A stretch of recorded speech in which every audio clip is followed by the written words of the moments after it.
Spaz, will you bring us in? Ladies and gentlemen, boys and girls, and all my non-binary neurodivergent squirrels, I present to you, Wait, What Was I Doing? A Squirrel, an Ape, and a Trash Panda's ADHD podcast, Season 2. Da-da-da-da. You are not prepared! Welcome back to the Wait, What Was I Doing? A Squirrel, an Ape, and a Trash Panda's ADHD podcast, where the callouts are real. It is a whole new year, and I still don't know what the fuck I'm doing. Nobody is surprised by that.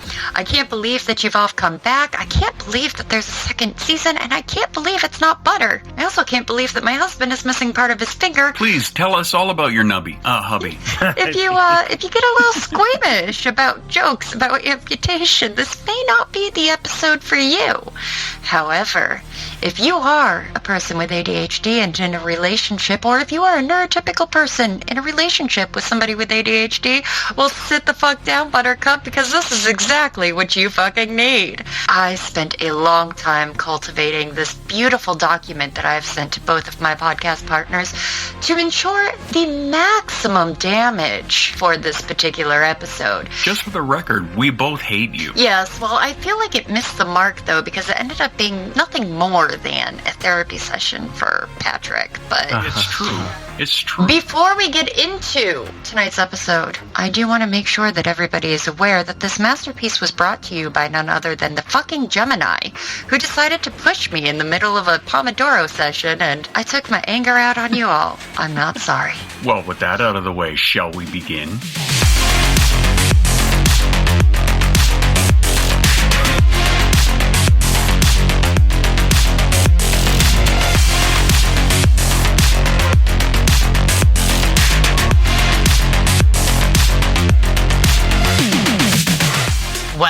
Well, here we go. Here we are. Hello.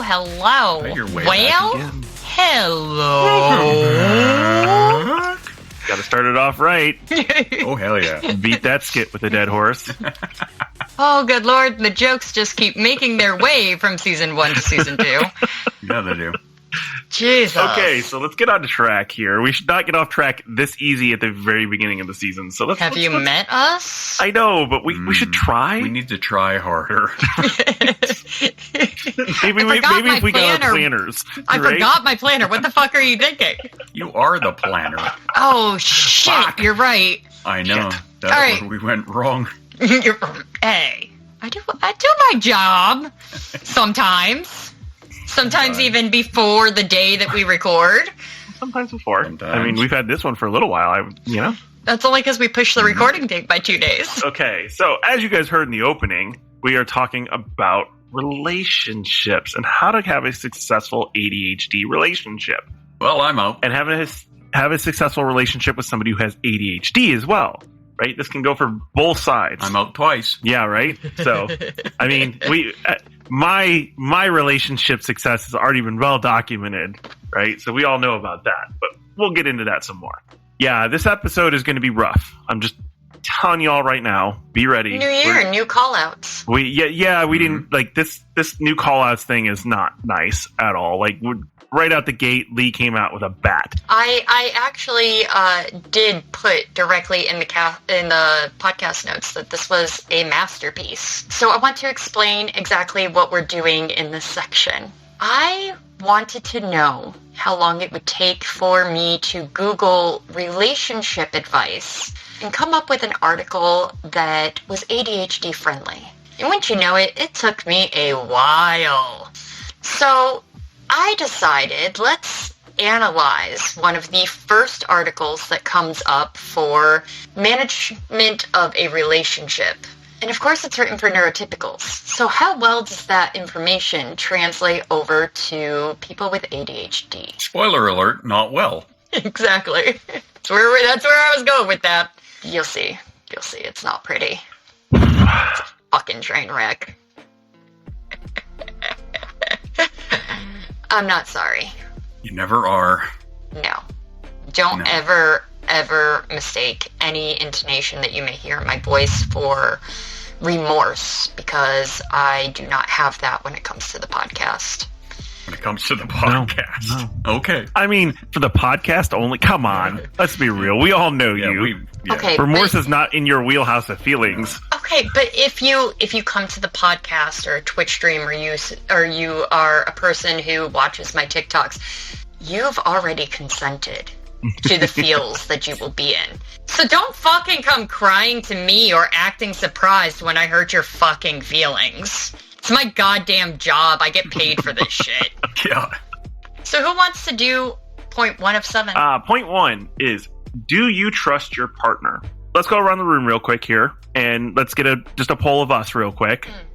Well, I have a question. To what standard are we using? Are we using the logical or the emotional? That was going to be my question. Because logically, I trust my husband through and through. I know that my husband's coming home to me at the end of the day, and my husband and I can both agree that somebody looks nice, and, we each have a list of people that it's not considered cheating if we were to fuck. Typically celebrities, people who we would never actually have a chance to take to bed, right? I know that my husband's not going to go behind my back or do anything, but the emotional side of me is more concerned about him being emotionally tied in a relationship with somebody who is less complicated. So I don't trust my husband emotionally, and it's not that my husband's going to go out and do it. It's just that my brain lies to me. Yeah. Well, and to push a little deeper on that, my question to you then is, do you not trust him, or do you not trust yourself? I trust myself explicitly because I know that I'm not going to do that to my husband. Right. It is the emotional brain telling me that my husband deserves better than I have, and that he will seek it out someplace else eventually. Even though we've been married for 12 years and he has yet to do it. And I would even kind of go with Spaz here a little bit. And it's not that you don't trust yourself. You know what you're going to do, right? You consider yourself inferior. You consider yourself an inferior partner. You start out right out the gate with internalized ableism and believe that you're an inferior partner. You consider yourself the risk. Yeah. Oh yeah, no, I am straight up the hindrance to all things in our relationship. See, and that's the thing that we're starting out at this level already. Like this is where we start our relationships at, right? Is we automatically think that our partner doesn't deserve to deal with us, right?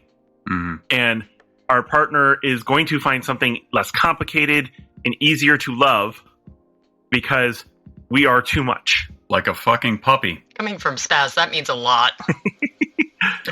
These are things that we have built inside of ourselves through many failed relationships in the past, and even interactions with normal people, right? We have all these bad interactions with neurotypical society, and even if our partners aren't neurotypical, we still see our drain on them because of the problems that we have, right? And it's hard. So fucking hard to have a healthy relationship when you come into the relationship at the start believing that you were the problem. Yeah, you're the and problem. you were going to cause them to walk away. Absolutely. So this point was broken down into 2 areas. And the first point being, in general, is your partner reliable and dependable? And coming as an individual who is a neurodivergent, married to a neurotypical, my husband, one of the most dependable people I know. When he's not trying to amputate his fingers at work. I'm sorry. When he's not successfully amputating fingers at work, I guess is... Fuck you. Yeah, exactly, Nubby. They've been calling him Nubs at work. Yeah, so my husband did not lose the whole finger. He just lost the tip of the finger, so I keep telling him that he's missing the point. His game of just the tip is lacking now. But interestingly enough, right? I told him that is the finger that he gives less fucks with now, right? Because it's smaller. Yeah. So he has his finger for when he gives a full fuck, and then his finger for when he has less fucks to give. Yeah. So as coming in as the partner that has the neurotypical and I'm being neurodivergent, I can say most of the time my husband is completely and utterly reliable and dependable with the day-to-day things. Me, on the other hand, I can't do all of the housework in a given day between my ADHD and my chronic illness. And even if it was just the housework, but it's the emotional dependence, it is the inability to be perfect with the finances, it's the constantly forgetting to go to the store to get something. All of this stuff makes me not dependable, right? Making me feel like I'm letting my husband down and making me worried that my husband feels as if he can't depend on me to get things done when they have to get done. Well, that just described me. Thanks. You're welcome. This is what I'm here for. Eh. This is why you don't pay me. You're right. The second part to this is, can you count on your partner as the rock in your life? And these two are really closely tied together, right?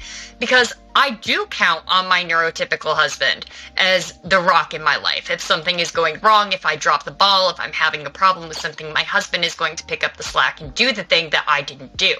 But if I forget shit all of the time, how the fuck is my husband going to view me as being the dependable person when it comes down to the big things in life? I saw that turn of the head right there, Patrick. You got thoughts? You got feelings? Of course, you have I got emotions? thoughts. I've got feelings. He does, and none of them are good. Emotional damage. There we go. Thank you. Thank you.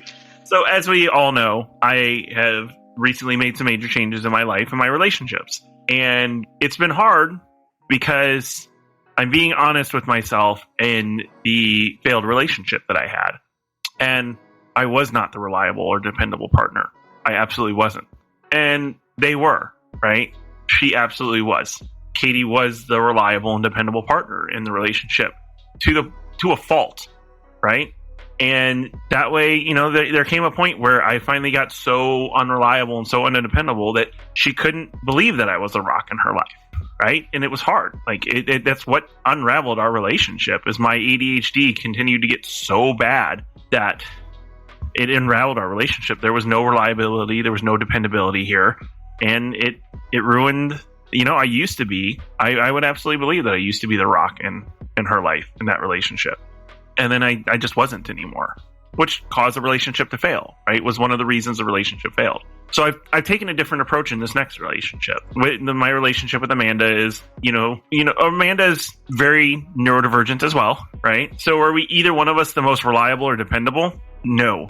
But we rely a lot on our phones for timers and calendar days and things like that, so that we can both bounce things off of each other and, keep each other honest. And that makes each of us kind of the rock in each other's life. Would it be fair to say then that the phone is the third member of your relationship? Oh, yeah.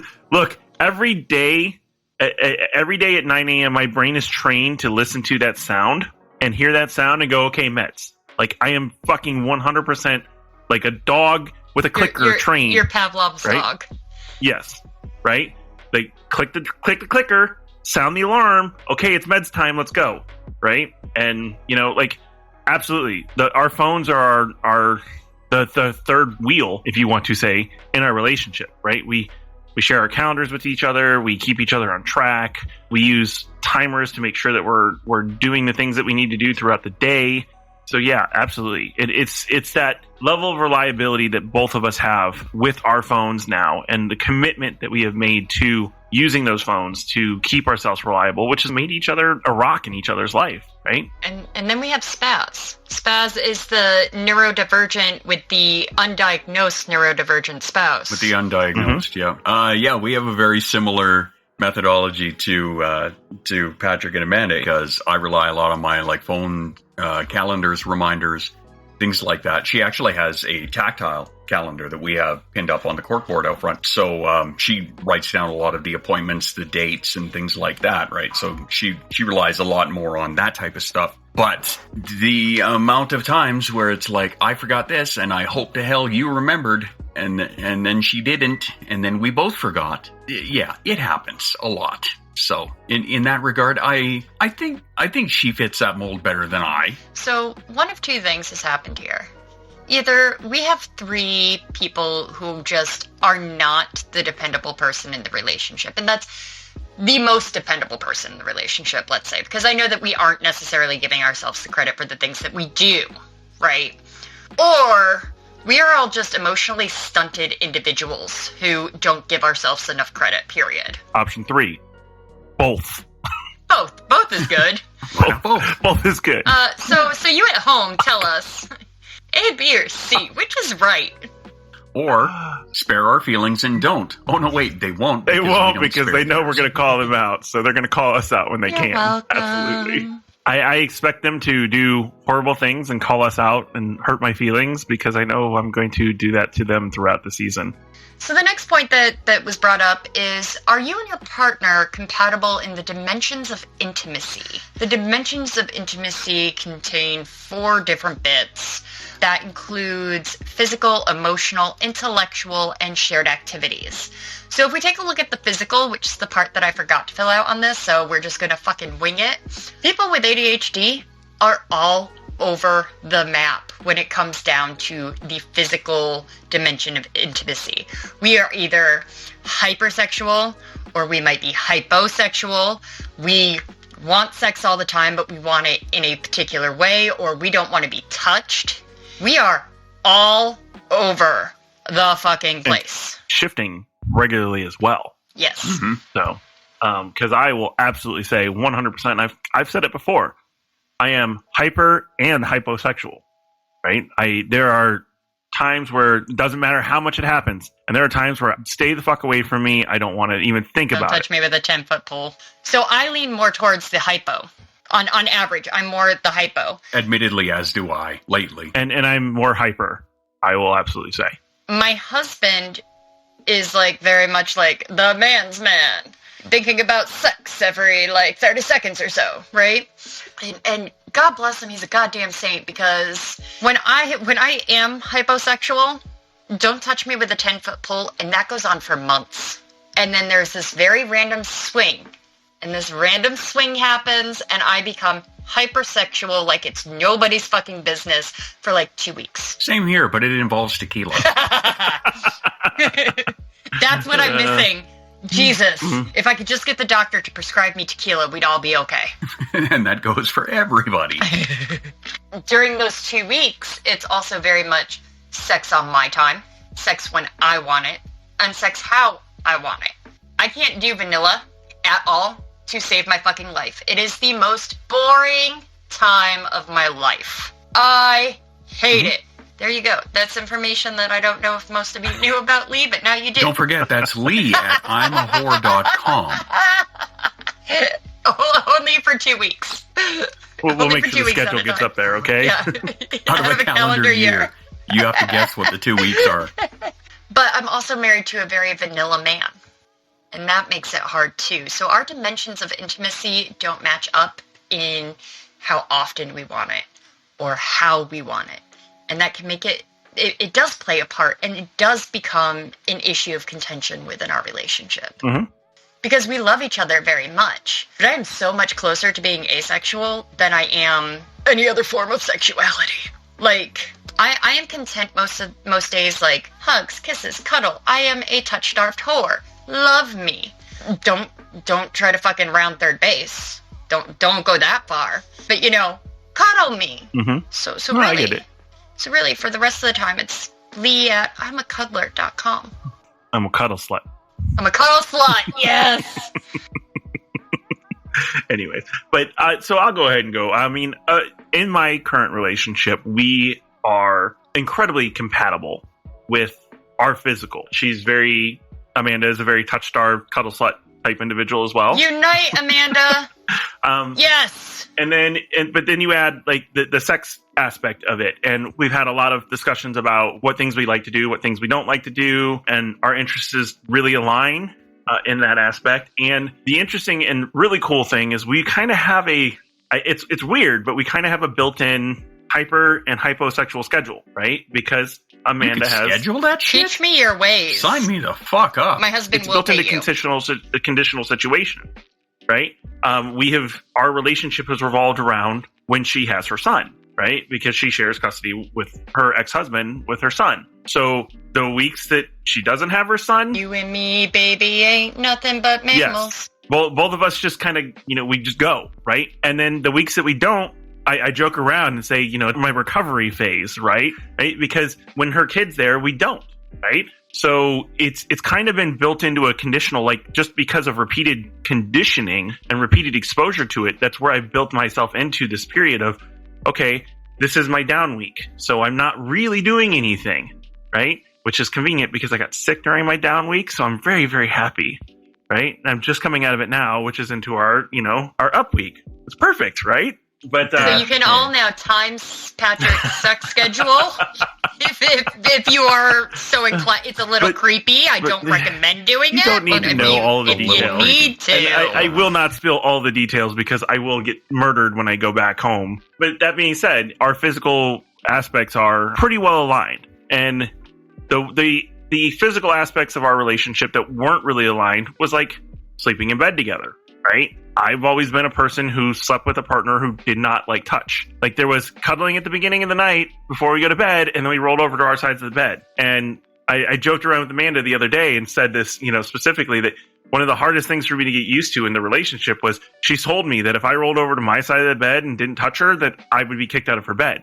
And I don't want that. So my husband and I are the exact opposite, where I want to be cuddled, but my husband cannot sleep that way.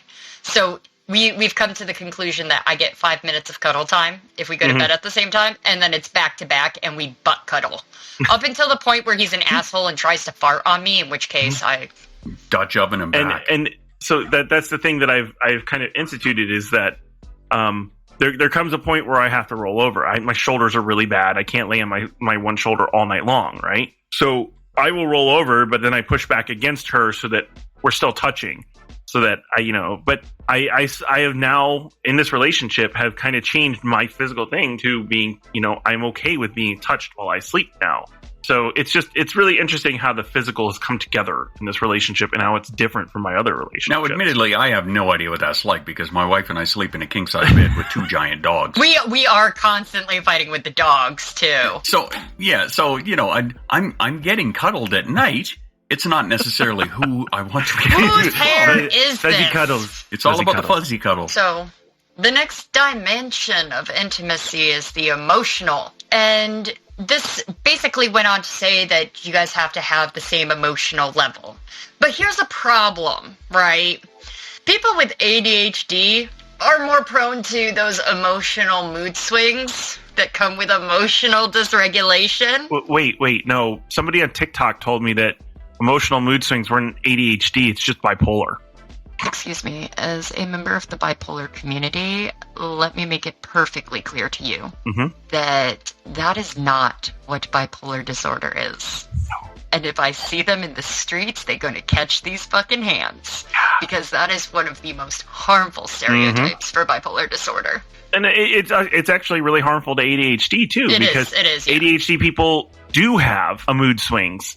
Right. And do have a lot of ups and downs. And it's not mania. It's not, it's not depression. It could be depression, but it's not the same depression. Right.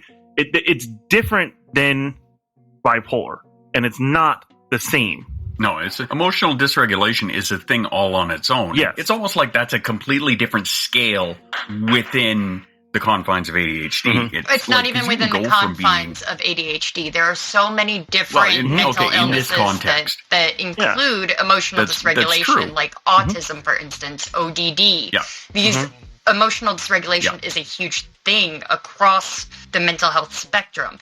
And to say that having mood swings is a bipolar thing, mislabels bipolar disorder and what it is as a crippling fucking mental illness for most of us that have it, and then do a disservice to every other mental illness that deals with any form of emotional dysregulation. Okay, well, I was saying for the sake of this example, so fucking settle down. Sorry, that was the bipolar in me. I just...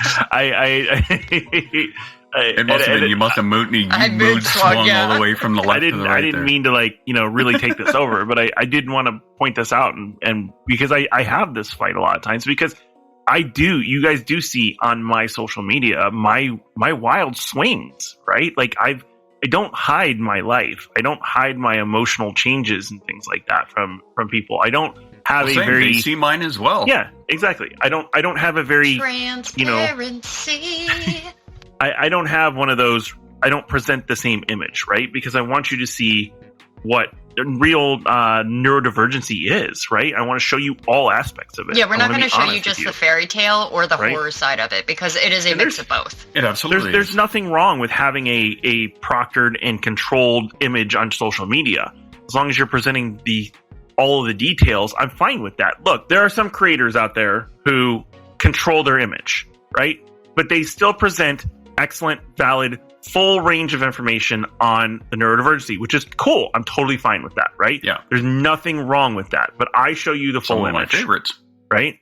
I show you the full image, right? And I show you everything that is associated with my neurodivergency. And I don't need you coming into my videos and my channels and try to tell me, oh, that's not really an ADHD thing. That sounds more like this. Look, I'm not an expert on ADHD, but I am well studied on it, right? And I know what my issues are. I know what my problems are better than anyone else in the world. I know me. I know what I go through. I don't need your help telling me what I'm going through. Yeah. Whereas to kind of shed light on the other side of that coin is there are some of the ones out there that I won't go so far as to say it's a superpower thing, but they're the ones who are like giving all of the tips that read like they're out of a fucking neurotypical manual. Yeah. Well, this is how you control this. This is how you do this, right? And they're stating it almost matter of factly as if those are some of the only ways to do it, as if it's easy for everybody to do this.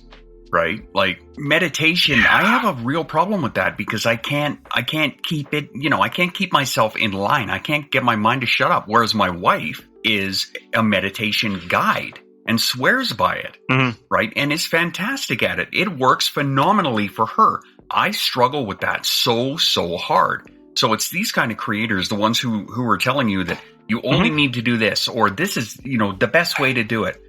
For you, maybe. Yeah. But you can't go broad stroking everybody with the same fucking brush because that is no different than an ableist telling you just to try harder. It's just ableism. The call came from inside the house in that case. And then, of course, we have the elephant in the room, which is the toxic positivity side of everything. The side that doesn't show what the struggles are for the mental illness.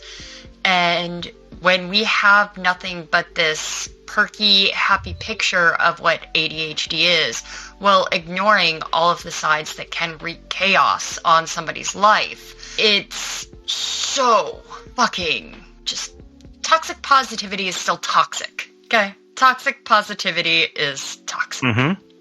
Which is why we go out and smack it down every chance we see it, right? We call that shit out all the time. That's right. To the point where we have people go, well, what's wrong with saying that? And it's not there's nothing wrong with saying you do it this way, right? If it works for you, awesome. And we're totally here to back you on that. But when you say, why doesn't everybody do this? You dismiss the struggles that everybody else goes through with this disorder. You basically tell the entire world, I'm the standard, they're not, right? Which diminishes the entire disorder. So we got kind of sidetracked here. The point here, yeah, right? It's like, if it's your first time listening to the podcast, welcome to the fucking party. The point here is talking about the emotional dimension of intimacy and how mood swings are a thing that people with ADHD deal with. And one of the big things that we are supposed to do is talk about the big things in life, right? When those big things in life are difficult to talk about, it's very easy for us to go from 0 to 100 very quickly. And that can make it really hard to connect with our partner or to even manage small tasks, because for us, small inconveniences can be life-changing, where the life-changing inconveniences are little mountains, little molehills rather, right? We are ass backwards when it comes down to emotions sometimes. Not just emotions in general, but like everything. Like, give me a big major change, a big major emotion or something like that, and I will tackle that no problem. It needs to be dire. It needs to be massive. It needs to be an oh my god type emergency in my head, right? Massive. But like you said, the little bumps along the road for me are the mountains, the walls that I run into that I struggle with the most, right? The bigger the problem, the easier I have with it. Well, and there's one more thing, too, that I wanted to add to this, too. Speaking of emotional, is it is shown that emotionally, ADHD people tend to emotionally mature at a much slower rate. Which brings us directly into our next point. Yeah, so intellectually, people with ADHD tend to mature slower, right? And that's not that we're slower intellectually, but it's that we don't mature until later in life. What's the year? So our emotional maturity, if you will, Yeah. does not really mature completely until I think it's the mid-20s. No, I think it's higher than that. I think it's Is it? It's Is it late the- 20s, mid I want to say. 30s. Yeah, late Like 20s, by early mid 30s. 30s, by mid 30s chronologically, and don't quote me on this because I have seen a lot of different fucking sources that claim different numbers. I think the most reliable one I saw was by the time we reach the age somewhere in the mid 30s, we have hit the 20-ish mark, somewhere around there. I've always been kind of kept in my mind, and as I've read and done more research, that we are about 10 years emotionally younger than our age. So if I'm in my 40s, which I for those who don't know, I'm in my 40s for my age right now, my emotional maturity is actually in my 30s right now. I'm honestly acting and thinking and planning like somebody who is in their 30s and starting to plan out for late term life and things like that, right? Making long term plans to think about retiring and, what I'm going to do and things like that, right? That's things that generally happen in your 30s. Now I'm in my 40s and these thoughts are now just springing to my head, right? Which is why I made some major changes. Right. So this can be really difficult when we have a neurotypical partner. My husband is in his 40s and is matured to the point of a 40-year-old. I am in my 30s and apparently still have the humor of a 12-year-old. He's in the army, isn't he? Yes. There's no way he's emotionally 40. Nobody in their army gets to 40. I'm sorry. I mean, we do make just tip jokes because of his hands. So, Right. there's Anyways, that. go ahead, please. But Sorry. But that's enough about your hubby. Sorry. I'm gonna start calling him that now. He's gonna hate me. You're welcome. way to go. Way to ruin another relationship. I've already played Fucking out A. I've already played out the joke that he's less of a man now. He's missing part of his finger. But anyway, we mature at a different rate. So the things that are important to my husband do not always match up to the things that are important to me. And when those two things clash, it can create contention within the relationship. It creates major obstacles for people to have to overcome. We've had to overcome it when it's come to finances more than once. Because I still am very much in that go, I want that now. And it doesn't have any long-term value. Whereas my husband is very much, we need to put money into savings. We need to start thinking about retirement. We need to start, having an emergency fund, and then maybe a rainy day fund is where we pull that kind of stuff from. Those words are foreign concepts to me, by the way. Same. The fuck is retirement? I mean, technically, I already am, What? but I'm still of the mind that I'm not going to make it. Yeah, my husband retires in 2 years, and I mean, granted, at the rate he's trying to kill himself, apparently, He's my piece. he might not make it there, but he's got 2 years until he's retired from the military, right? 2 years and 2 fingers. 2 years and 2 fingers later. and to be fair, I don't have any, my long-term plans do not factor in what most people do for retirement, because I'm, again, neurodivergent, right? And I've done a lot of damage to my finances throughout the years. God damn it, a lot. But we'll talk about that later. I think we've already covered that last season, didn't we? I have to take it. I have to take this situation where I'm now going to try to work for the federal government to get a retirement to go with my disability retirement from the military, so I don't have to worry about an actual monetary retirement, savings and things like that. I will have a guaranteed income coming in for the rest of my life instead. So that's how I had to go about this, was to find a different avenue to work inside my neurodivergency to allow me to provide a retirement for myself in the future. And this is the only way I'm going to do it, right? It's too late for me to effectively save enough money for a late life aspect. You have to start early. You have to start building that interest early and growing early. And I didn't, right?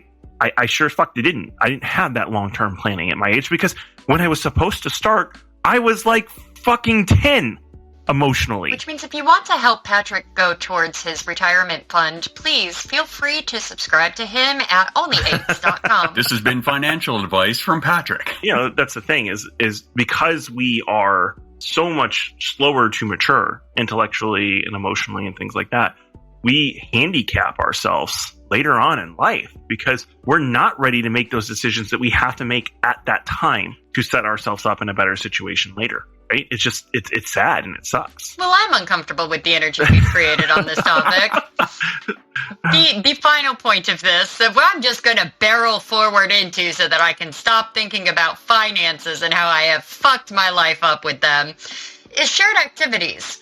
Ho, ho, ho! There's an interesting one, because, quick poll out there, how many of you change hobbies on a weekly to bi-weekly basis? The only reason I don't right now is because I can't afford to. Well, there's that. I used to a lot, and now I don't find that I do. And I think a lot of it... Is that just because we keep you so busy? Yes. Right? I think that's with things that I'm generating for the stream, with, doing work on the podcast, with... tending to the community, things like that. Yeah, I am tied up a lot. And to me, that feels okay, right? Because now I'm kind of avoiding that frivolous spending on those things at the thrift shop that, oh, hey, that'd be fun to turn into something vintage, some more steampunk shit, or et cetera, right? So it's having my hands tied is kind of a blessing to me in that regard. Maybe it's not so much that... I would actually say that looking at you and seeing the things that you do is that it's not that you're jumping from hobby to hobby anymore. You have all of these different things going on, right? And all of these different projects going on, which are basically hobbies to you. Yeah, I'm not jumping hobby to hobby. I'm jumping project to project, and is which what is, it is. You're just changing projects a bunch because a lot of your projects are for technically this, which is kind of a hobby. Yeah. Right? But also, there was one that I kind of incorporated back into my life in the last week, and that's that Shust and I were talking, and he was doing some gaming. He was all excited about a new game that he was going to play, and all of a sudden I got this urge. I'm like, I want to play a game again. I haven't done it in forever. So I actually dug out my copy of Spore. So I had been playing Spore, this game that I hadn't played in like 10 years, and I kind of got into that a little bit, and I was enjoying that for a bit, and then there were a couple of other these free games that I have, and I'm like, fuck it, I haven't played this in a while, or I've never played this, so let's install that. So I've kind of been doing that a little bit off to the side. What's up, Lee? I'm going to hurt some feelings. Oh, possibly. Fuck. Oh, let me put on my surprise face. Here we go. This is my first intentional call out to my partners of the season. How many times have you had something that isn't a hobby? For instance, this adventure that we're on with the podcast and Twitch and the Discord. That's what it is for me, right? And because you hobby hop so much in life, your partner does not value the idea that this is something that you are interested in, that this is something that you are genuinely going to stay with. And they write it off as nothing more than something that you will drop in 2 weeks. And when you don't, and you justify putting money into what you are doing, you get told, why would you do that? Because you're not going to be using it 2 weeks later. You look uncomfortable, Patrick. Well, fuck this, I'm out. I'm done. Fuck this. I walked out there, the wife's like, what the fuck is happening? Yeah, we heard it loud and clear. No, to be fair, right now in this relationship, absolutely not. Amanda is... No, I agree, actually. Yeah. I agree with that. Amanda is neurodivergent and is super supportive and can tell the difference between a hyper-focused type hobby and a sustained hobby, right? Like, she knows that this is working, right? Like, this is something that I'm pushing and doing and working and not just something that is out of the blue that I'm going to drop, where, to be honest with you, I fought that battle a lot with Katie, especially with this, because I had another idea for a TikTok channel, and I built a TikTok channel around my dogs, right? And then I got bored because it was not something that was super interesting to me. I love showing off my dogs, but it was not something that was important to me, right? Like, it didn't give me the sense of value and support and community that this journey has, right? So, well, and I'll agree with you there too, because I had a second TikTok channel set up, right? And it was for teaching Mandalorian culture and language. And that got up to like just about 20,000 followers on it. And I lost the drive on it, the motivation or the momentum even. I think I ended up getting caught up in other stuff. I think probably as the Discord was booming. And at that point I just kind of like, well, all right, off to the side it goes. And I had intended to come back to it. And that was over a year ago. So did I intend to call both of you out and instead just called myself out? A little bit, actually, yes. Awesome. No, I was very uncomfortable with that call, I will fully admit, but that is because of my past relationship and not my current relationship. I, however, was not. I'll have to step up my game. That's noted. But no, absolutely. The one awesome benefit of dating somebody who has ADHD and knows that they have ADHD is that we hobby jump together, right? We have enough shared interest in the same hobbies that we just hobby jump together, right? Like, we don't have to like games. We don't have to like the same games, which is why I have 2 TVs set up in my living room, right? But we game and we jump hobbies together. And that is an amazing and awesome condition of my relationship now. All right, you win that round for sure. Yeah, my husband doesn't play video games. He's not on social media. My husband barely watches anime. Like, all of the things that are hobbies to me are not to him. So, like, if I want to spend time with my husband and do hobbies or something, it's his hobbies. That's how I learned how to weld. Like I said, we split the difference in our relationship, where if she has the kid, we spend our time down at her house, and if she doesn't, then we come up here and we joke around that my apartment is the place that we go to not act like adults. We play video games, we eat junk food, we lounge around and do nothing all day, right? Like, these are the things that we do. Like, we have the same shared interests, right?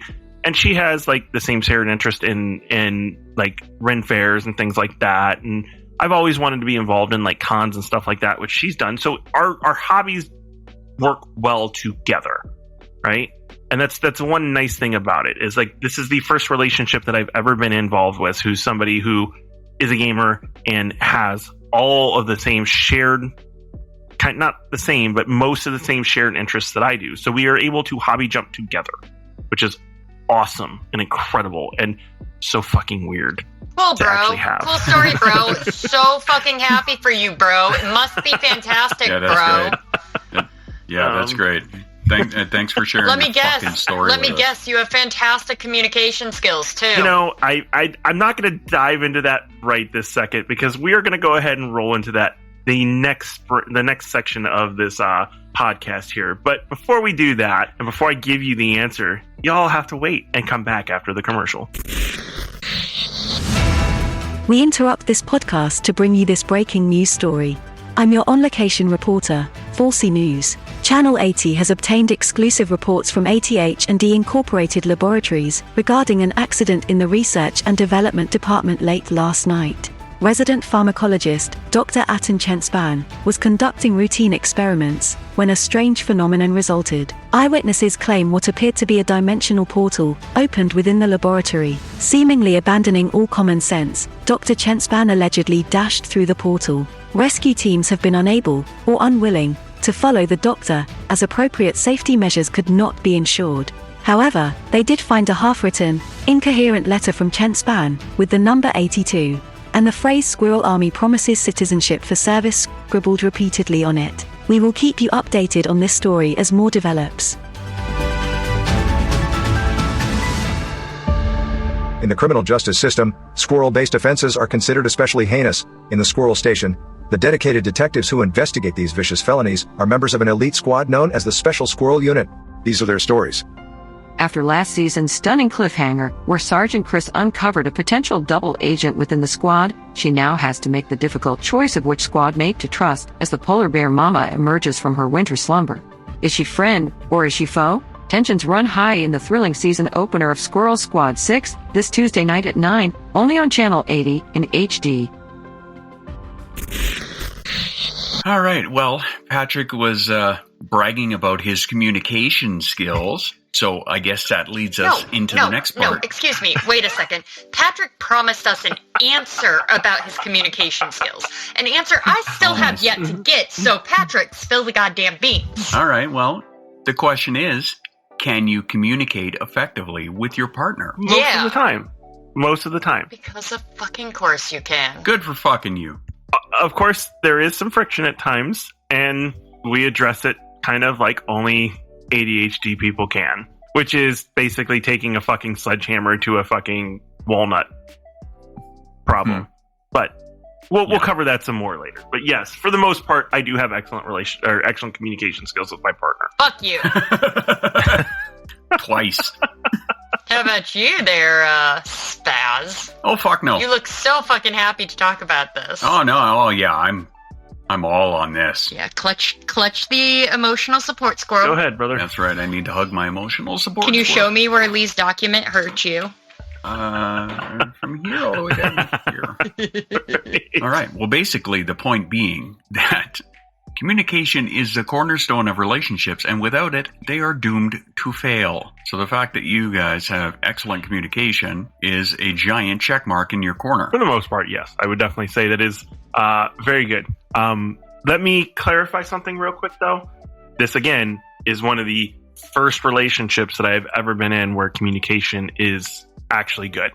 This is not a normal for me. This is something that is absolutely brand new for me. So my biggest issue with communication, and this isn't just in my relationships, this is in general, but it plays a very large part in my communication in relationships, is that I have a lot of things working for me. What I wrote on this homework is just a small list of things that work against me personally when it comes to trying to communicate with my spouse. So, emotional dysregulations, which lead to arguments. I get angry very fast and I take offense to everything. I get very, very, very defensive very quickly.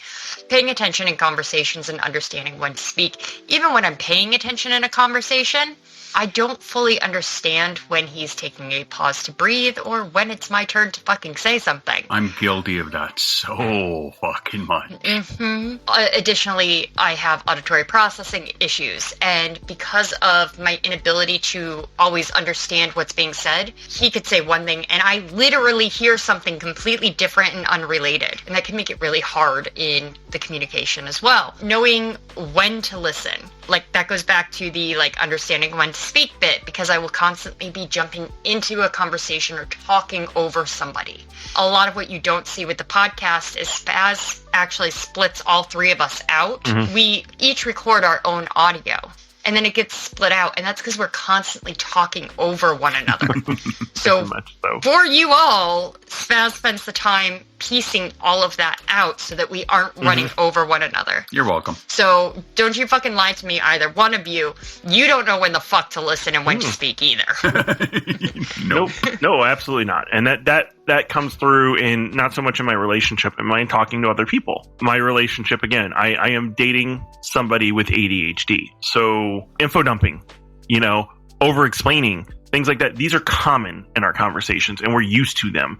And we're used to not knowing when to talk and when to speak and things like that. So, I have great communication with my partner, but it still causes, there are still these things that pop up. Right. And we are just more accepting of them from each other than a lot of people with neurotypical people are. Well, right. But that's a good thing, though, too, because and this could just be my theory, but I think maybe the reason that you're both so much more accepting of each other doing that is because you're treating how you want to be treated. Mm-hmm. So you're granting each other that level of respect because you would want the same thing for yourself. Which means that there's also this inherent understanding of the struggles of a person with ADHD, which makes it easier for the two of you to relate to one another. Yeah. Whereas my husband has no idea what it's like to walk a mile in my shoes. And for that reason cannot understand why I can't just fucking keep my mouth shut and let him finish his point. And so I do want to chime in here a little bit because I did touch this a little bit, and I've been talking about how amazing our communication is. And it's not perfect all of the time. It absolutely isn't, right? I am a hardcore ADHD non-sharer, right? Like I don't share. I don't talk about things a lot of the times. And it does cause strife in our relationship at times, right? If I don't mention this or I don't mention that, or I don't keep her up to date on this or I don't keep her up to date on that, then it causes friction. And we're both, like, if you don't know me, I'm fairly blunt. You do not send me in to deal with a fly because I come in with a fucking tank, right? This is just who I am, right? I don't have a whole lot of, I do have a lot of political tact when I need to. I can be very political when I have to be, but for the most part, I'm not. I'm a very blunt person. It's very easy for me to be, address everything blunt. And my partner is absolutely the same, right? Amanda is absolutely the same. So when we start to get friction, like I said, it's like taking a fucking sledgehammer to a walnut. We have spicy talks. I like that term. And it's hard, and it causes a lot of crying and a lot of friction and issues, but we do proceed and push on to seek resolution because we don't have that fear of our partner not understanding. Which brings us to our next point, was how do you and your partner deal with conflict within the relationship? So conflict resolution plays a huge part in the success of any relationship, and without it, anger breeds resentment, which can turn to hate and causes the relationship to die over time. This, not even necessarily over time. For some people, it's no, that's not for me, and it dies automatically. And for other people, it is strangling ivy fucking growing on a tree, and it just slowly wilts and kills the relationship. Because people with ADHD struggle with emotional regulation issues, which is what you were just talking about. It's you guys could have a disagreement, need that conflict resolution, and instead of fucking sitting down and using your big words like I feel statements, you just fucking take a flamethrower to the whole fucking thing, and it's a goddamn World War III happening in the Silverback Muse household, right? That works for us because we understand the ending of that. Again, it is the only reason. This is the only reason. I think that this works for us because normally, otherwise, it would be a problematic part of a relationship. Now, let's be perfectly clear about something, right? This may work for you, but I guarantee you that you're not being abusive to one another during those periods of time also. So let's make that completely out there in the open. There is no call. The abuse is that's not a thing. No, and again, it's like Spaz said earlier, we treat our partner like we want to be treated, and we understand what our partner is going through. I understand what my partner is going through. She understands what I'm going through. We do not attack each other. We just handle our differences very bluntly, but it's not attacking. It's just, this is what I'm doing. This is what I need you to do, right?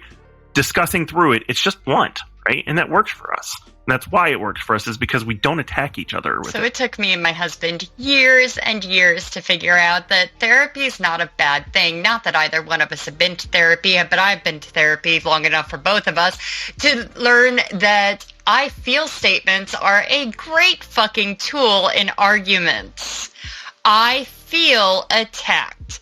I feel like you're not listening to me. I feel like you didn't hear what I said. Because this doesn't attack the person. It just tells the person that this is literally how I feel about the situation. And that alone has saved my marriage. I'm fucking terrible at them. Never underestimate I feel statements. Right? And I'll say this. Amanda and I, it took us a little bit, but we finally got to explain how we talk to each other and how we react to each other. Because I don't respond right away to things because I am afraid with my emotional dysregulation of saying things right off the bat because my brain will run and I will say things that I don't mean because I'm upset and over emotional at the time. So I shut the fuck up and I think, right? And I think for a little while about what I want to say before I say the thing that I'm going to. This could take 30 seconds. This could take 3 fucking hours, And this is Right? why a relationship between you and I would never work. Because if I did not have an immediate response, my RSD is going to kick in. Yeah. And this is why I talked to her, because I wanted to make sure that she understood what I was doing and knew what I was processing and how I was processing this, and I was talking about this, so that she didn't think that I was trying to avoid talking about it. So it took a long time to get that through. Like, not a long time, but it took a real serious discussion to get that through to her. And it's made our relationship better, because she knows now that when I'm taking a pause, I'm not trying to avoid, I'm just trying to process. I actually do pretty much the same thing, except I'm kind of exploring a path right now where I may be considered a double threat, as somebody had posted on one of my videos, where when I get to that point, I just shut it down and I struggle to even come back to be a part of the conversation, and it's highly problematic. Yeah. It's very problematic. It causes a lot of fucking stress and tension, and that's something that in my own little current journey here, I'm seeing it more and more, and I'm trying to find better ways to handle it and to deal with those situations of myself, right? So it's an ongoing, never-ending fucking battle. Yep. I understand that one too. I mean, I would shut it down so much that I would, it would just build and build and build until I fucking exploded, right? That was some of my past relationships where I just didn't fucking talk about. I just shut down, right? And didn't address my side, didn't talk about my side, let it build up, and then I would finally, it would cause something would go over the top on something else, and I would just fucking snap and unload on everything, and it just wasn't good. Well, and the counterpoint to that too is you shut it down so much and you withdraw yourself so distant from it that the RSD it comes in, creeps in, takes over, right? And then nothing gets resolved because you have got that wall there holding you back, right? You don't want to try and climb over that wall because you're terrified to. You're terrified to see what's on the other side. And you're just, it's a self-fulfilling prophecy at that point, right? Because you're not resolving anything. You're withdrawn from it. It's like once upon a time when you rented a movie and then you had to deal with the late fees. And then it just came to the point where they're like, fuck it, you have to buy the movie now, right? That's the consequence of not addressing it, right? Absolutely. You end up stuck with this, and it's not a good time. And the other part of that problem is that you, while your partner may not be, you end up in a constant state of conflict, which is problematic, right? Because you don't get any resolution. You don't get any closure on any of these things. What's one thing that ADHD people are really good at? Replaying the past, right? We replay the past really fucking well, over and over and over again. And when you don't get that closure, you replay that in your mind over and over and over again. And it creates a constant state of conflict inside of you. More than that, what happens when you don't allow yourself to get that resolution, and then when the RSD kicks in, you don't believe you deserve the resolution? Yes, 100%. Or to add to that, when you don't get the resolution and the other side doesn't get the resolution. No, we're not going to talk about that. I'm sorry. Are we a little more uncomfortable with the energy created in the studio today? Oh, no, just that I will write a mini fucking thesis on that. But yeah, when you don't actually do anything like that, when you don't actually engage and get any type of resolution, you are always in conflict. You not reaching out and and I'm saying this as somebody who is, like I said, I was telling you guys earlier, I'm joking around saying I'm in this perfect relationship, and I'm not in a perfect relationship, but I'm in a very healthy, excellent relationship with another neurodivergent who understands me, which is giving me a lot. Really, you can stop rubbing that in now. Which is really, really leading me to a place where I don't have all of that stored up conflict all of the time, right? Now, that being said, that's only in that relationship. Do I have a lot of conflict? Yes, I have a lot of conflict with my past relationship, right? And I'm still replaying a lot of that in my head as well. And I can't get any resolution on that. So now I'm just dealing with that more and more and more, right? And it's hard, right? It makes it really hard because your brain just doesn't let you forgive yourself and forget and get any type of resolution. You just continue to play this and you live in a constant state of conflict. And it's really, really exhausting. Well, I'm going to take a minute to process everything that was just said over this commercial break. And when we come back, we're going to start talking a little bit more about what kind of person are you in a relationship? Hey everybody, it's been a while since I've talked to you. After getting thrown out of Squirrel Cove for impersonating a real scientist and getting handed over to animal control, I had to take a long, hard look at what I was doing with my life. 5 seconds in and I knew I had to keep going, so I escaped animal control and ran for the hills. Unfortunately, Beverly Hills isn't too fond of us rodents, so I moved on to greener pastures. I was foraging for food when all of a sudden I heard the buzzing of electricity, which is weird to find at Lee's house, as potatoes don't give off a buzz. So I went to go check it out, and I saw this wondrous light. I had to go get the shiny. Next thing I know, I find myself in this whole new world. From what I've gathered, the dopamine levels are off the charts. Mainly because I have no charts, but the atmosphere here could result in a possible increase in productivity in comparison to Squirrel Co. Preliminary results show that it could reach production efficiency of up to nearly 500%. I will continue doing tests and research and get back to you guys. Okay, so now we will go ahead and stray into what type of person shows up within you in a relationship. For ADHD people, it may be harder to determine if the relationship you are in brings out the best side of you or is a cause of additional strife. Wait a minute, did you just ask if I'm the problem? Because the answer is yes. No, that's Moose. It's not that. It's the, when you look at my past relationship with Katie, I couldn't see that relationship was a problem. I couldn't see that we were toxic to each other and causing each other strife and problematic situations to each other and not giving each other the benefit of the doubt. And I held on to that relationship too long, and it did a lot of fucking harm, right? And this is not blaming either one of us, right? We both had our effects on each other and the problems in our relationship. I'm not saying it's all her fault or my fault, but we were not good for each other, and we both held on way too long, and we couldn't see that we were bad for each other until the very end. Why was I so afraid to leave that relationship that I knew, even at the end, was bad? Why was I so afraid to leave it, and why was I holding on to it so hard? Because comfortable? It was not just that I was comfortable. It was because I didn't think that I could get a relationship that was, because our relationship was really good for a while, right? I didn't think I deserved to have a relationship go good again. And I think that's the key there, though, is that you don't feel that you deserve it. Mm-hmm. And it's scary. It's scary to let go of a situation that is bad that was good, because you keep telling yourself that you're probably not going to get a relationship that's as good. You don't deserve a relationship as good. So if you just stick with it and you just try hard enough and push yourself on, oh my God, do you hear these words that are coming out of my mouth? Wow, the internalized ableism there. That you can get your relationship back to a good relationship again. You and me, buddy. You and me. Right? Now, this also plays into another thing that I didn't write down here, and I did mean to, is that people with ADHD also have a tendency to set themselves up for toxic relationships with people who are not good for us. We're looking at you, narcissists. Can you see the crosshairs on our back? We are definitely a prime target for narcissistic partners. And the problem with being in a relationship with a narcissist is that the gaslighting is so professional level that you honestly believe the things that are told to you about yourself, and you kind of lose track of where you start and where you end. Where is the truth and where is the lie? And as that line continues to blur, you no longer know who you are as a person.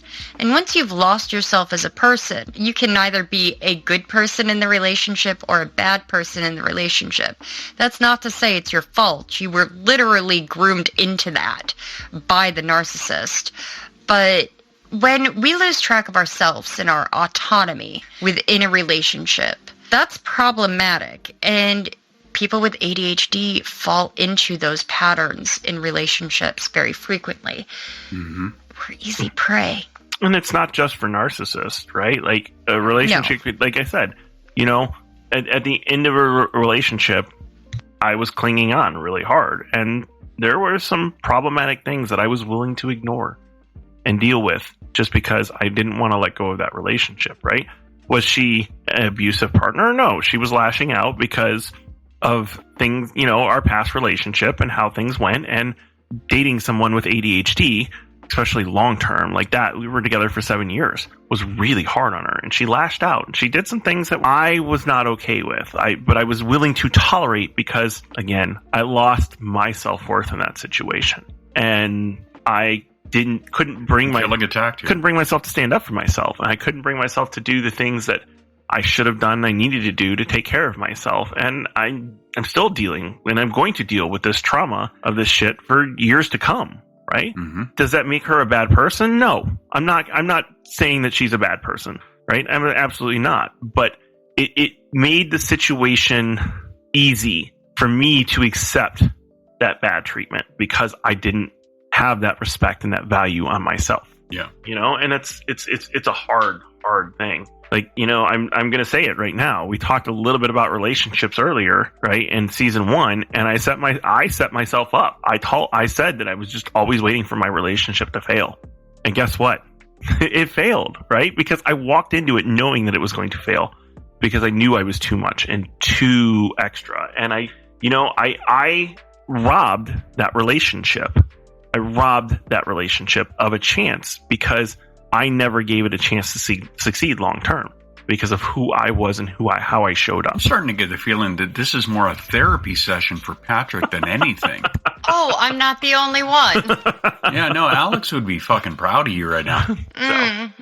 Too bad he's not here so It's that a the shame. crosshairs can be on somebody else. I'm just saying that one of the things I did when I moved down here was start therapy. So, and it's been good for me. It really has. She's an evil, terrible human being who makes me feel feelings that I don't want to feel, but it's good for me. Now, the type of person you are in a relationship says a lot about who you are in that relationship, but the person that shows up in that relationship plays a very important role in this next topic that we're going to discuss. And that is how you and your partner handle external adversity and crisis together. Because if you're not the right person in your relationship, I guarantee you're trying to handle that stuff on your own, or you are left to handle that stuff on your own. Oh, we did get the growl out of him. Therapy session continues. Yeah. So on the plus side, people with ADHD, not everybody, but a lot of us with ADHD, tend to respond exceptionally well in crisis situations. And this makes us ideal candidates for things like air traffic control and paramedics and nurses and doctors and police and military. Mm-hmm. The professions in which you have to think quick on your feet and that there's a lot on the line for. But crisis in this particular situation doesn't mean the physical things that we tend to think of crisis. Car accident or your husband chopping part of his finger off in a work accident. But I'm not better. In this situation, we're talking more about outside influences that may have adverse effects on the relationship. So this may include things like Aunt Karen being a cunt about the relationship in general. So how you and your partner play off one another for these relationships is a big part on the success of a relationship. Your ability to provide a united front, to stand with one another in the face of said adversity, because fuck you, Aunt Karen. Amen. How you guys are able to play off one another, because in these particular situations, it's not one partner needs somebody to be the knight in shining armor every fucking time.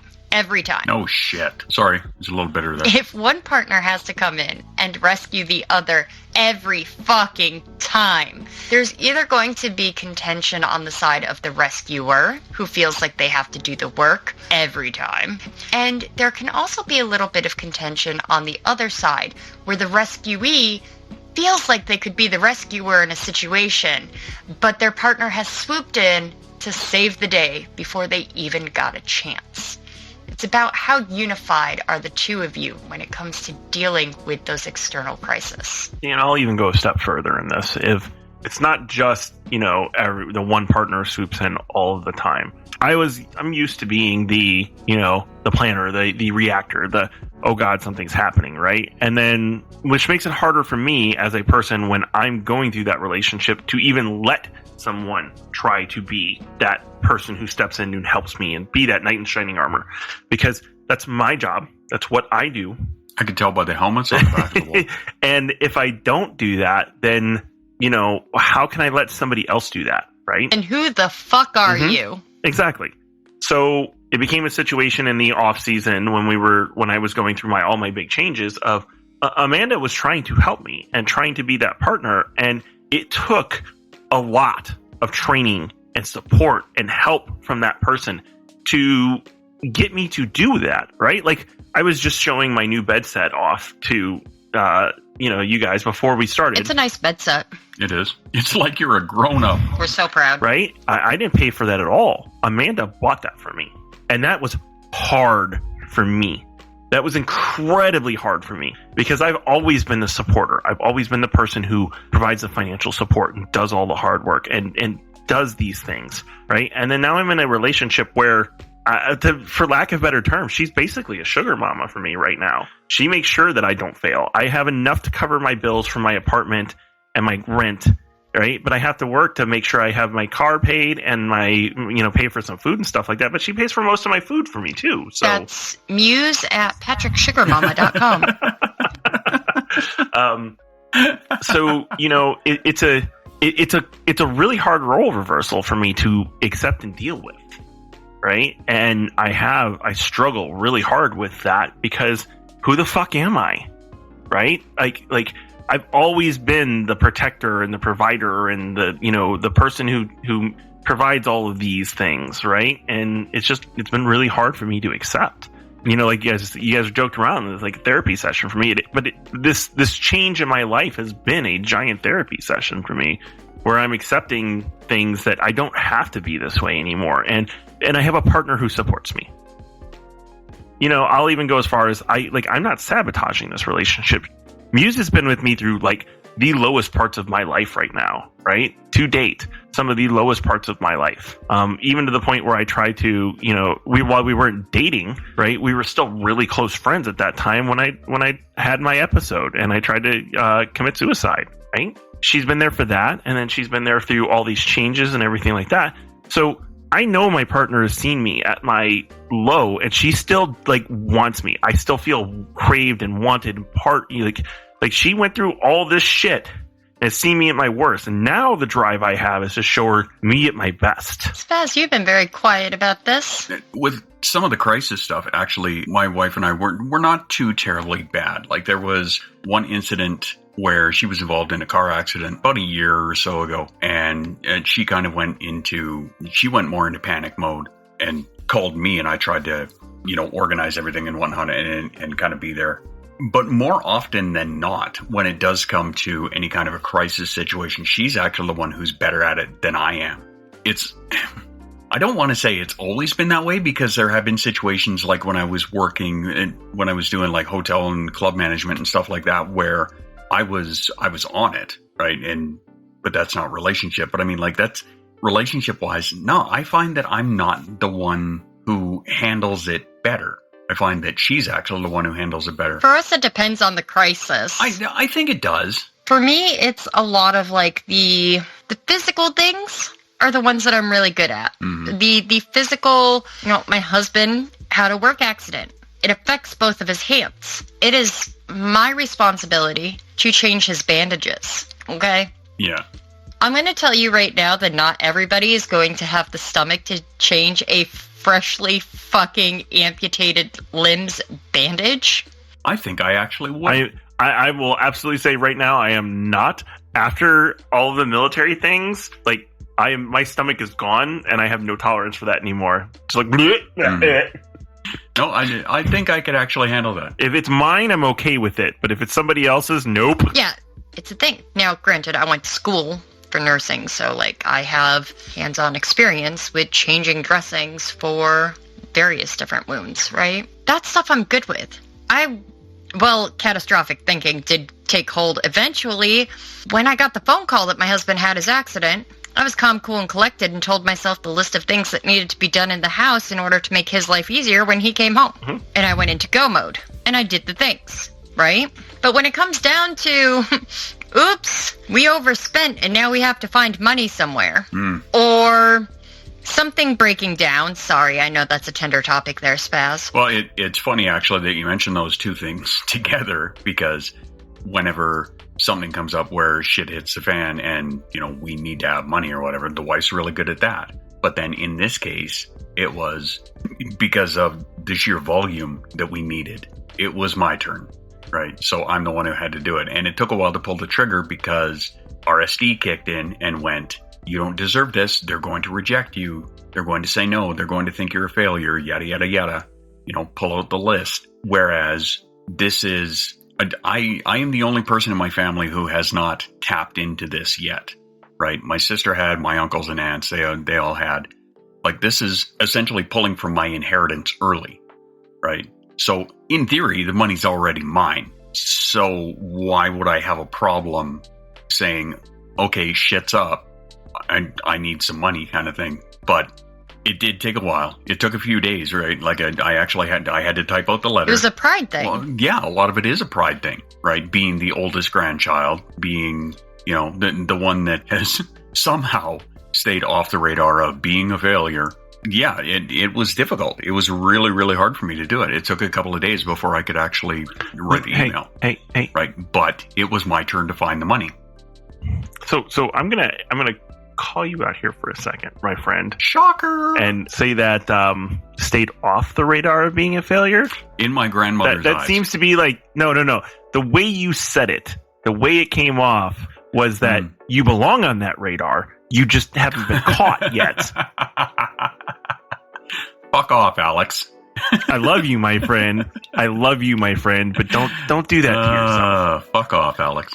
So I'm going to segue in this a little bit and say that the finding the money and dealing with the breakdown things like that are really where I thrive, right? Like, I've had a lot of setbacks in the last month. I bought a car. It's had a lot of mechanical problems. I haven't been able to work, and I've been able to tap into sources of extra income to keep myself afloat during this situation, right? So I'm really good at that kind of stuff.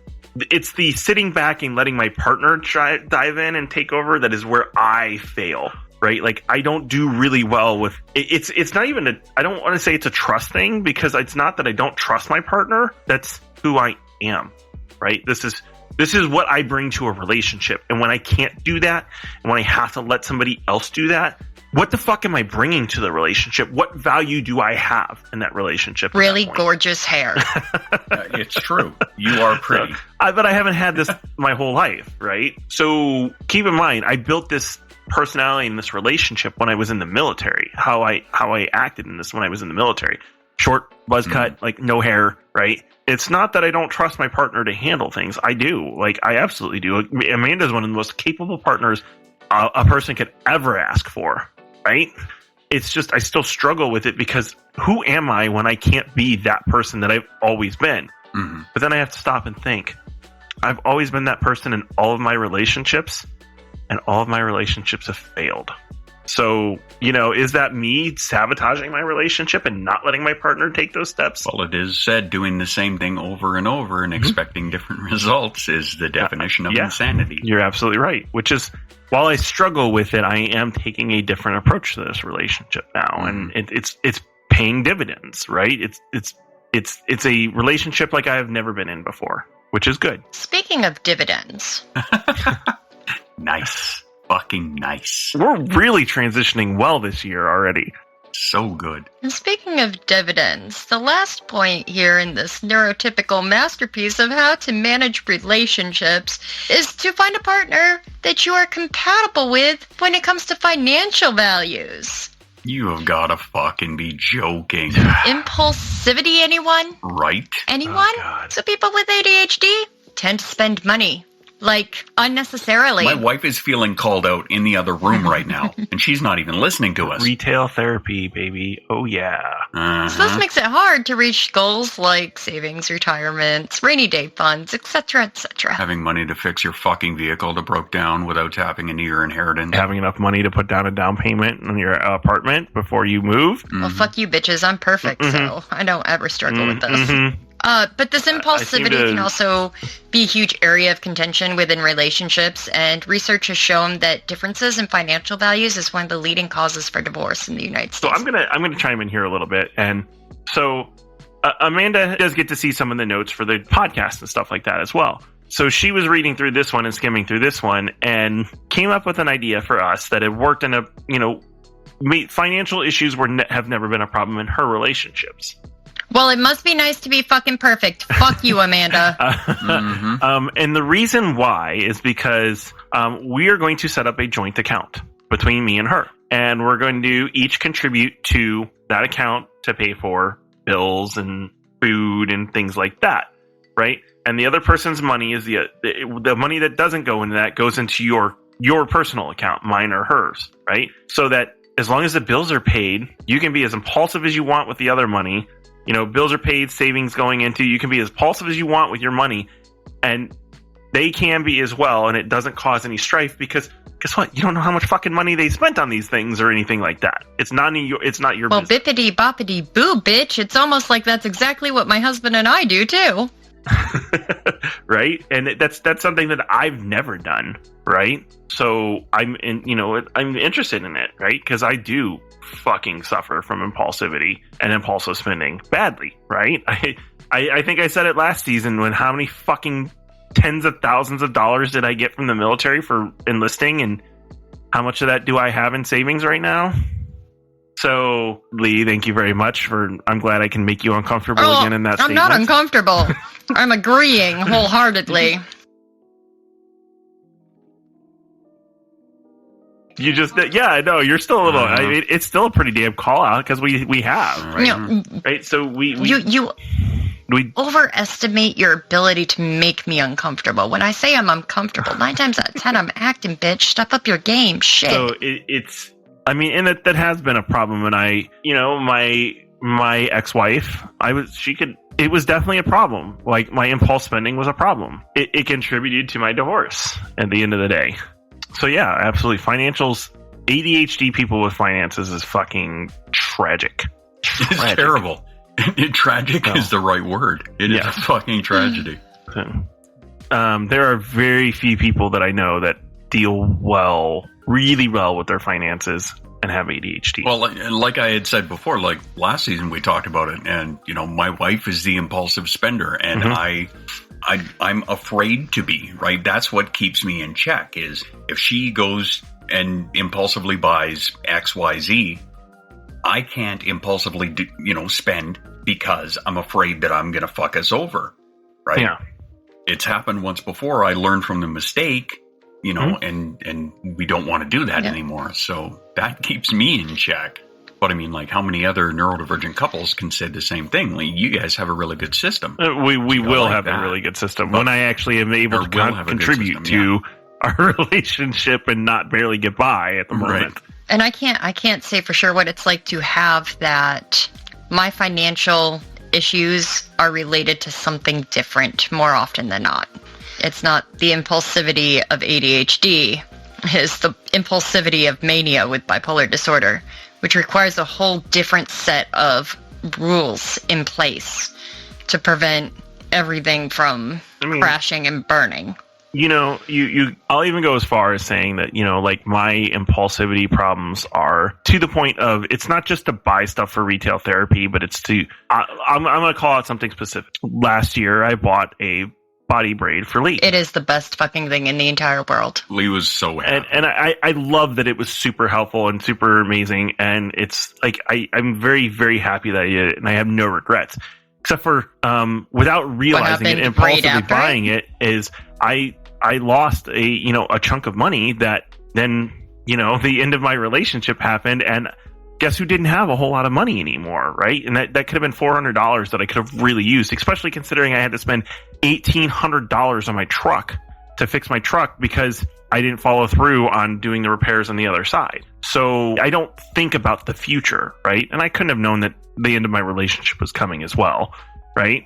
But still, like, what could I have done better? I could have asked other people if they wanted to chip in, right? Because I was going to buy it for Lee no matter what, but I did it on my own without asking for anything more. And, it became a problem because it was Somebody impulsive. is looking like they are feeling uncomfortable once again. And this is the point where I am actually uncomfortable because I caused financial strife unintentionally. It's not your fault. I know, but hi, emotional side of the brain is larger than the logical side of my brain. So, good luck trying to tell it that. I'd like to introduce you to my good friend. I get that, but right? But it was still something that was worthwhile and worth putting myself through that struggle for, right? Because at the end of the day, it did a lot of good. It did a lot of good. And the way you gush about it and the way you talk about it and how it's amazing and how it's helping you so much means that, look, I was slightly financially uncomfortable, slightly, right? And I had to jump through some hoops and I had to do some things that I didn't want to do and not do some things that I really wanted to do. But it created a major good impact on your life. And that to me makes it worth it. Right? We are not going down this avenue right now because this is not what this podcast is about at the moment. So we are going to change the topic of conversation before this turns into the whole "why is Lee uncomfortable with gifts" thing. Spoiler alert, it's trauma. Okay, thanks, bye. I think we have covered the problems with. Well, there's something that we haven't discussed. What haven't we discussed? Well, we're talking about financial issues, right? And financial values. And what do ADHD people struggle with beyond impulsivity with finances? How many of us struggle to pay our fucking bills? Oh no, my husband does that. Not usually, but as of late, it has become more problematic. Do you forget? I will say the one thing that I have noticed recently that has been so fucking accessible for ADHD people and bills is autopay. Just set up your auto pay. So funny. That's great. Auto pay until it overdrafts my account numerous fucking times, so then I'm out every fucking bank fee. Or until you forget when the date that the auto pay comes out. I'm not saying it's perfect. Got 6 different bills and they all come out on 4 different dates. Right. Or you try to call the companies to get them to all do it on one date, but something about the banking policy doesn't allow them to change those dates, so you really do not have an option, but you have 10 bills coming out over 7 days. Yeah. I'm not saying that it's perfect, but I am saying that for me, it's been helpful, right? And for me, I say, fuck you. For me, it has been as well, a lot of times. Except when, as I mentioned, you've got 6 bills coming out on 4 or 5 different dates, and then it's shit. So we do use autopay. Like I said before, I don't touch the bills. That's because if I'm manic, it's a dangerous fucking thing. If I'm not manic, I'm still forgetting that there is a bill there. My neurotypical husband takes care of the bills. Mm-hmm. The only things that we have on autopay are the things that are consistently the exact same amount without any deviation every fucking month. Mm-hmm. Other than that, we go in and we physically pay everything. The only bill that I am responsible for is the food bill, which is why when you subscribe to the Patreon or the Twitch channel or support me on TikTok, you help put food on my table. That's Lee at shamelessselfpromotion.com. And I'll say this, that the reason autopay has worked so well for me is that most of the time for the last 10 years since I got out of the military, I've only been paid once a month. I got paid at the end of the last day of the month or the first day of the month, right? Those were usually the days. So the only income that I had coming in at all during the month was at the beginning of basically the first of the month. So I set up all my auto pays for the first of the month so that I didn't have to think about it anymore, right? And then I didn't touch my account for 7 days, other than gas and things like that I had to pay for. And then afterwards, all the rest of that money, the problem with that was afterwards, after all the auto pays came out, all the rest of that money was play money to me. I didn't put any away for savings. That was just impulsivity spending money. Why are you like this? What's that? Pretty with gorgeous locks of hair? Calling out the play money because it's right? Not like I don't have Lego emailing me about kits that went out of stock that are now coming back in stock, and I don't have the $300 for the fucking typewriter. But at the end of the day, the problem with it is that it's not real money anymore, right? I see money in my account and I have my card, right? So I don't have possession of that money. I cannot, there's a difference between a stack of money sitting on my desk getting smaller and numbers on a screen getting smaller. Well, to me. Yeah, debit cards and credit cards and whatnot are a fucking detriment to a lot of us because we don't see the numbers. We don't see the value. I'm terrible for that. I'll fully admit I'm terrible for that. And the amount of times that I actually check the bank account is next to never. My wife checks it almost every day, right? So, I'll go out and have to pick up fucking bread, milk, rice, eggs, fucking whatever else, right? And just tap, done, right? I don't think about it. See, that's a big issue in my relationship is I keep forgetting to check the bank account. And then my husband gets mad at me because I didn't check the bank account. Well, why did you send me out to go get the things if you didn't think we were going to have the money for the things? Exactly. Fucking neurotypicals. The fuck? And I'll say this. I've gotten to a point where I check my bank account once a week now. I check it on Tuesdays because I am paying for all of my bills now. Like, I am handling them all. I used to just handle rent in my relationship and then, some other things, right? And even before that, in my marriage, my ex-wife paid all of our bills out of our account. So it was just a matter of, do I have the money right now? And if I don't have the money, hey, is there any way I can have more money, honey? I think that's where it built the play money aspect for me. You got the sugar mama complex. Is that she handled all of our money, right? She took all the money in and paid all the bills and managed our savings and things like that, right? And I had my separate checking account. So when I was overseas, wherever it was, I drank away my money, right? It was a fun time. That was fun money for me, right? It was my account. My checking account was literally designed to be my fun money account. It didn't have anything else coming out of it other than the shit that I bought and I set up on my regular account for me. And then I moved into another relationship and it kind of stayed the same way. And now it's like, I'm only now coming into a relationship where this is the first time in my life that I'm handling all of my finances by myself, right? And it's hard because I still kind of see that account and go, fun money. And it's not that way anymore. Okay, I'm the bus driver. I'm stepping in here. Okay, we got to get off of this. That was a horrible segue, but we're going with it. We'll be back after this commercial break. Again, I don't go around to people's TikToks to make nasty comments, so I don't understand this.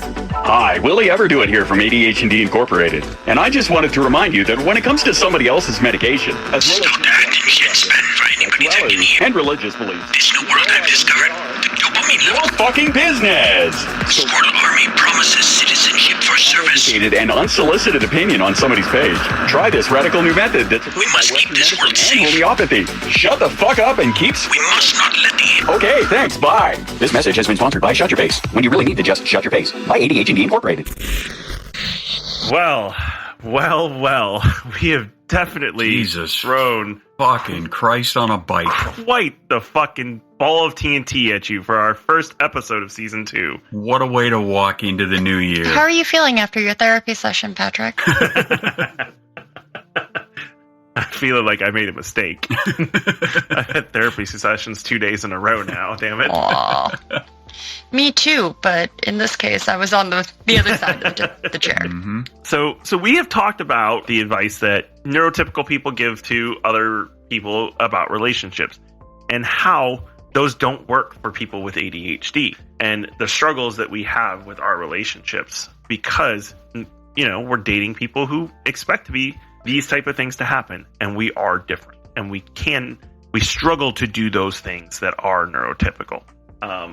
And then we've also talked a little bit about how to manage that situation and how to work with your partner and ensure that you're doing better practices. We took a paintbrush to an iceberg when it comes to that particular topic. If you look online, especially through places like Psych Central and Chad.org, there are a couple with Attitude Magazine, for instance. There are multitudes of resources out there to help you with whatever particular issues you may be having with your relationships. Written to and or by neurodivergents. Because the neurotypicals already get like the baseline for everything, right? Yep. That being said, we are going to leave you to lick your wounds for the next 2 weeks.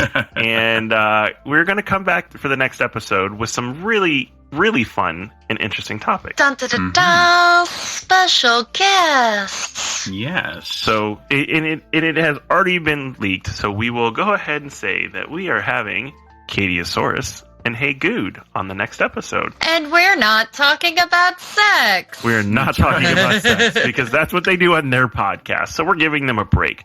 but we are going to talk about ADHD and social media. That's right. ADHD and being a content creator and some of the struggles and stresses that we have to deal with on a day-to-day basis. And the things that we do and why we do them to make sure that we are still staying sane while making content. Full fucking disclosure that apart from one other episode this season, which both of you know exactly what fucking episode I'm talking about, this one was a suggestion from actually last season. We were going to try to work this into last season, but we decided to hold it off to this season. But I am personally struggling exceptionally hard with content creation between chronic illness and then just regular illness that won't leave me the fuck alone. And my just RSD and imposter syndrome have been really loud. So this particular episode is going to... If you're looking for an episode that makes Lee uncomfortable this season, this is one of two that you're probably going to get. Let's go ahead and wrap this up, folks. You guys can see her crucify me in 2 weeks. If you live that long. Lee, where can they find you when you're not recording this podcast? In hell. I mean, you do live in Georgia. This is true. It is. Anyway, you can find me on TikTok or Twitch or Instagram. You can also find me on Patreon, just saying, or within the Discord server.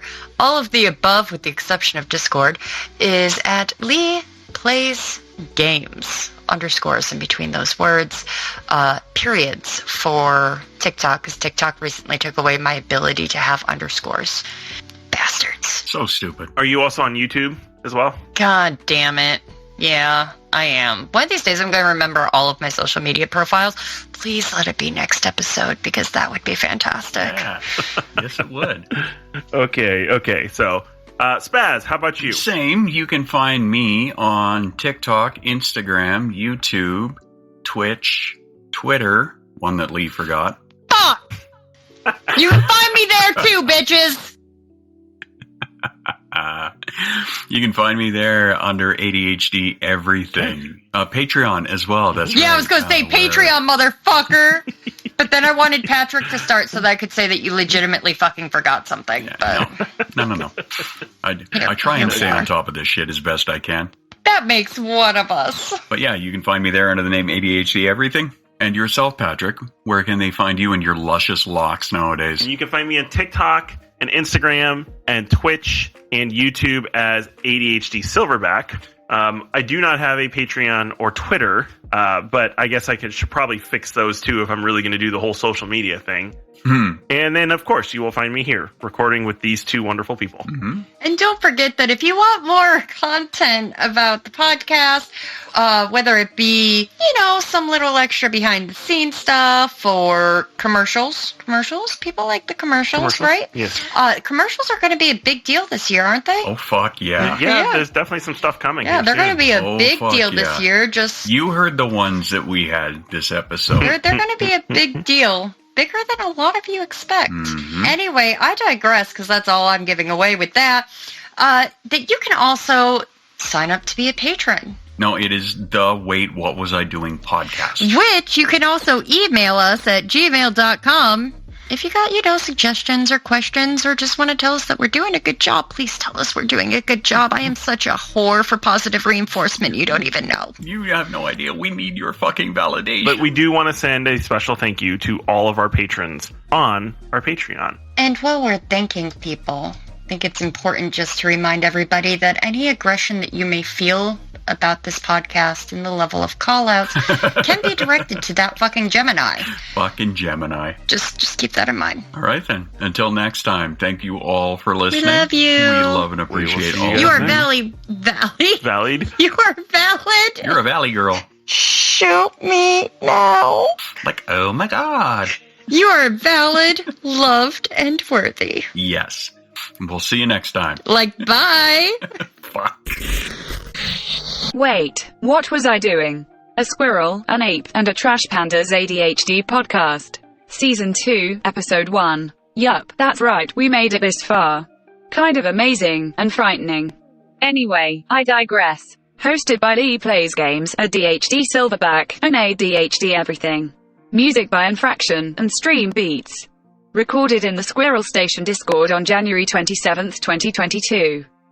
Edited by Tyler Bacon at Darkside Studios. Extra special thanks to our patrons, Amanda, Linny, Nikki, Topher, Dawn, Annalisa, Broad Toads, Janelle, Barry, Rory, and Ume Demon. Be sure to join our Patreon to get access to special extras, including an extended version of this episode of the podcast.